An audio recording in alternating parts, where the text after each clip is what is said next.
When the French captain stepped onto Tromelin Island in 1776, he was not expecting to find anyone. The island was supposed to be empty, but then he saw them, 7 women and a small child. They were standing among shelters made of sand. Their clothes were torn, their eyes were tired but still full of life. They had been there for 15 years. No one knew they existed. No one came to save them until that day. This is how they survived the impossible. It was the year 1761. A French ship called Lutil was sailing across the Indian Ocean. On board were 142 French sailors and 160 African slaves, men, women, and children. These slaves were not free. They were taken from their homes. They were forced onto the ship. They were going to be sold as laborers on a distant island. The journey was supposed to take only 4 to 6 days, but fate had other plans. On the night of July 31st, 1761, a violent storm struck. The waves were enormous. The wind was screaming. The ship could not hold on.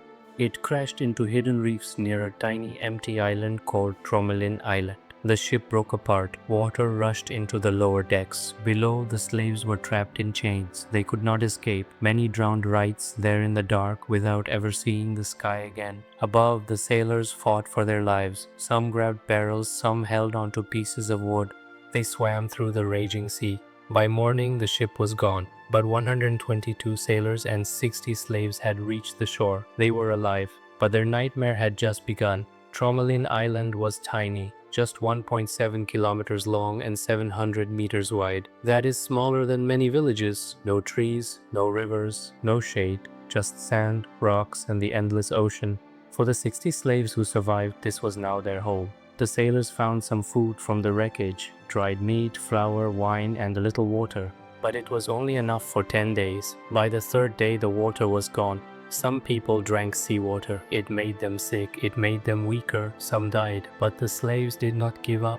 They had lived through hardship before. They knew things the sailors did not. They started digging in the sand with their bare hands, hour after hour, deeper and deeper, and then they found water. Not salty seawater, fresh, sweet water hidden beneath the sand. That one discovery changed everything. Now they had water, now they could survive. The French sailors decided to build a new ship.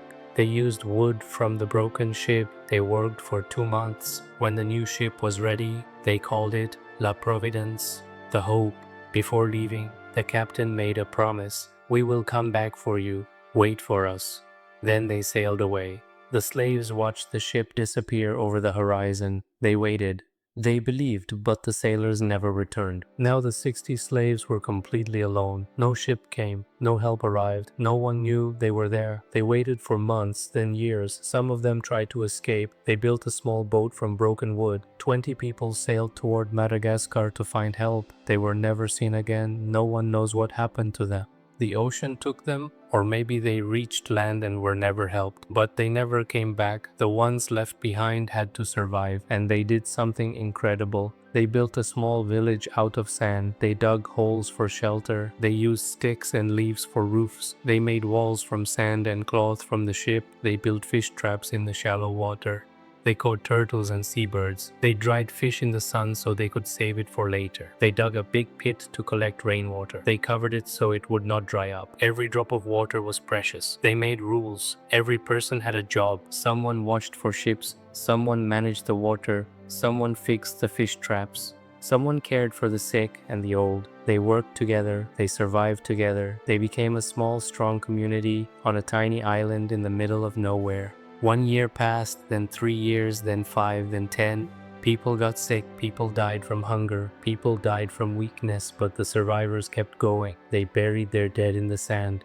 They marked the graves. They remembered, and every day they looked at the ocean, waiting, hoping, watching for a ship that never came. 15 years. That is how long they waited.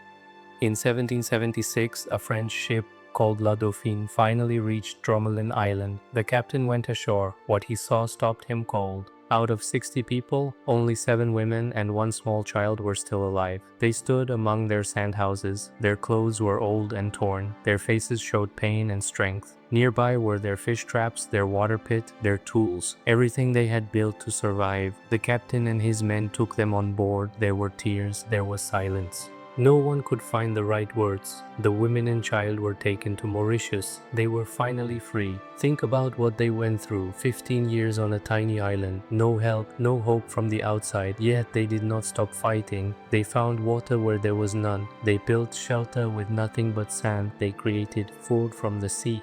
They made rules and worked together. They honored their dead and kept living. This is not just a story about suffering. This is a story about the human spirit. It shows us that even in the darkest moments, we can find a way. Even when all hope seems lost, we can keep going. Even when we are alone, we are stronger than we know. 7 women and 1 child. That is all that was left after 15 years. But they survived. They survived because they never gave up. They survived because they worked together. They survived because they refused to die. Their story is remembered today. It reminds us that courage is not about being the strongest. It is about refusing to stop. It is about finding water in the sand. It is about waiting 15 years for a ship that might never come and still being ready when it does. So the next time life feels hard, the next time you feel alone, remember Tromelin Island. Remember the 7 women and 1 child. Remember what they did and know this: the human spirit can survive anything.